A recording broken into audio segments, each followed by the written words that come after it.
ক্যামেরাটা একটু সামনে আনো, এদিকে আনো।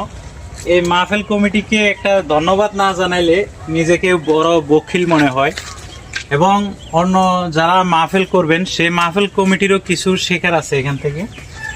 এই যে মাহফিল কমিটিতে দেখতে পাচ্ছেন, এই যে তারা সভাপতি করবেন জনাব হযরত মাওলানা আরিফুল্লাহ সাহেব। এটা হলো প্রথম দিনের সভাপতি।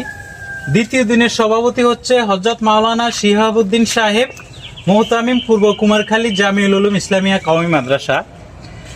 যদি মাহফিল কমিটি আলেম ওলামাদেরকে সভাপতি রাখে, আমি মনে করি ওই মাহফিল কমিটি ঠিক আল্লাহকে খুশি করার জন্য, মানুষকে আল্লাহর দিকে ডাকার জন্য মাহফিল করে।